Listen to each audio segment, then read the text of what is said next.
জেলা পরিষদ চলে রাজস্বের টাকা থেকে এবং সরকারের বিশেষ বরাদ্দ থেকে।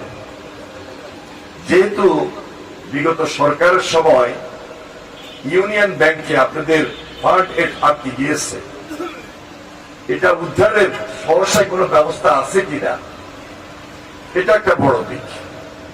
আমি জানি না কতটা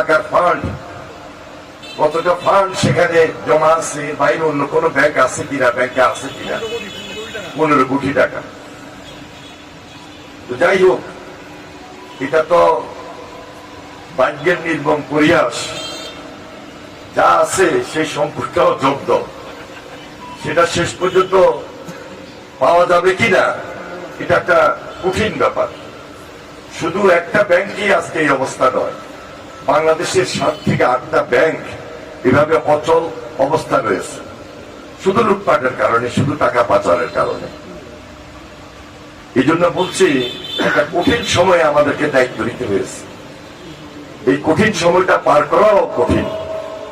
যে সারা বাংলাদেশে অনেকগুলো মেগা প্রজেক্ট হয়েছে, এই মেগা প্রজেক্টের বেনিফিশিয়ারি কিন্তু আমরা গ্রামের মানুষ না, আমরা সাধারণ মানুষ না। হয়তো এটা সাময়িক ক্ষেত্রে আপনার আমার বিশেষ প্রয়োজন হয়। এমন মেগা প্রজেক্ট হয়েছে যেটা এই মুহূর্তে গত 17 বছর এটা না করলেও চলত। আবার কিছু মেগা প্রজেক্ট খুব জরুরি ছিল, সেগুলো হয়েছে ঠিকই, কিন্তু 1000 কোটি টাকার প্রজেক্ট 10,000 কোটি টাকা পেয়েছে। এইভাবে মেগা প্রজেক্টে মেগা দুর্নীতি হয়েছে। কোনোভাবেই যেন দুর্নীতি না হয়, সেটা জেলা পরিষদ হোক, সেটা লক্ষ্মীপুর পৌরসভায় হোক, পুলিশ ডিপার্টমেন্টে হোক, সিভিল প্রশাসনে হোক, এবং লক্ষ্মীপুর রোডসে হোক, আর এলজিডিতে হোক, বা অন্য কোনো ডিপার্টমেন্টে হোক, দায় দায়িত্ব কিন্তু তাকে বহন করতে হবে। কোন দায় দায়িত্ব আমরা নেব না। এবং এই ব্যাপারে কিন্তু সম্পূর্ণ ভাবে আমাদের সরকার খুব বেশি আকেবাল।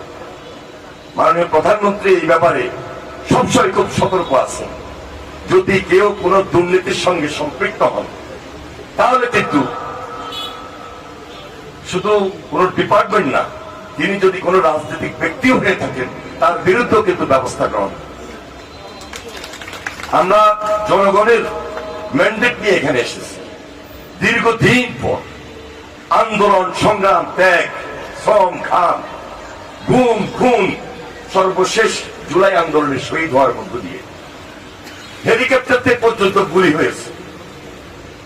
সুতরাং আমাকে আপনাকে চিন্তা করতে হবে।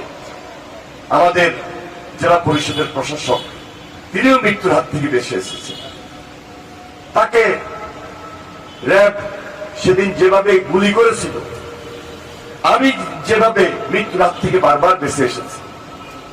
সুতরাং এগুলা আমাদেরকে চিন্তা করেই কিন্তু সামনে আমাদেরকে পথ পাড়ে দিতে হবে।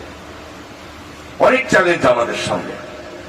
বিরোধী দলের এখানে জামাতে ইসলামীর আমির সাহেব আছেন, স্বাভাবিক কারণে আমরা তাদের সহযোগিতা কামনা করছি। এবং তিনি নিজেও বলেছেন যে ভালো কাজ করলে আমরা সাধুবাদ জানাবো। কেউ যদি কোনোভাবেই আমরা ভালো কাজ না করি, তিনি সেখানে সমালোচনা করবেন, বাধা দিবেন, আপত্তি জানাবেন, এটাই তো স্বাভাবিক। শুধু তিনিই না, এই লক্ষ্মীপুরের যারা বিশিষ্ট ব্যক্তিবর্গ আছেন, আমি সবাইকে বলবো, ভালো কাজের ব্যাপারে ভালো পরামর্শ দিয়ে আমাদেরকে আরো ভালো কাজ করার সুযোগ তৈরি করে দিবেন। আমরা যদি কেউ কোথাও ভুলে হোক, জেনে শুনে হোক, কোন অন্যায় করতে যাই এবং কোন ধরনের এমন কোন কাজে সম্পৃক্ত হয়ে পড়ে যে কাজটা করলে সমাজের জন্য ক্ষতি, দেশের জন্য ক্ষতি, খুব স্বাভাবিক কারণেই আপনারা সেখানে আমাদেরকে আগে জানাবেন, বলবেন, প্রয়োজনে প্রতিবাদও করবেন।